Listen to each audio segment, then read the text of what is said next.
ఒక 5 నుంచి 7 మెడికల్ కాలేజీలు ఉండడంతోనే 1000కి పైగా మెడికల్ సీట్లు ప్రజలకి వచ్చిన నేపథ్యంలో విద్యార్థులకి ఒకవేళ 17 కాలేజీలు ఉన్నట్టయితే కనుక ఎన్ని వేల సీట్లు వస్తాయి, ఎంతమంది వైద్యులుగా మారుతారు, దాంట్లో ఎంతమంది పేద విద్యార్థులు వైద్యులుగా మారి వాళ్ళ కుటుంబాలకే కాదు ప్రజలకు కూడా ఎలాంటి సేవ చేస్తారు.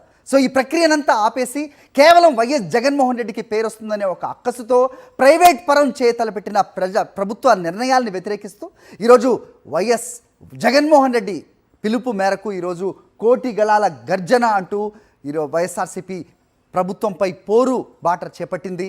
అక్టోబర్ 10వ తారీఖు నుంచి కూడా రచ్చబండ కార్యక్రమంలో ఈ ప్రైవేటీకరణను వ్యతిరేకిస్తూ అన్ని చోట్ల కూడా ప్రజా ఉద్యమానికి తలపెట్టిన వైఎస్ఆర్సీపీ పార్టీ అలాగే ఆ పార్టీ అధ్యక్షుడు వైఎస్ జగన్మోహన్ రెడ్డి ఇచ్చిన పిలుపు మేరకే ప్రస్తుతం జరుగుతున్న కార్యక్రమం మనం చూస్తున్నాం.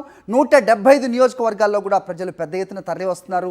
విద్యార్థులు వాళ్ళ తల్లిదండ్రులు స్వచ్ఛందంగా ముందుకొచ్చి ప్రభుత్వం తీసుకున్న ఈ నిర్ణయానికి వ్యతిరేకంగా తమ మనోభీష్టాన్ని తెలియచేస్తున్న పరిస్థితి. మొత్తం కేవలం రాజకీయ పార్టీలే కాదు, ప్రజా సంఘాలు అలాగే మేధావుల సంఘాలు ఇవన్నీ కూడా స్పందిస్తూ ఉన్నాయి. ప్రైవేటీకరణ వల్ల పేదలకు వైద్య విద్య దూరం అవుతుంది, తద్వారా పేదలు అభివృద్ధి చెందే పరిస్థితి ఉండదు.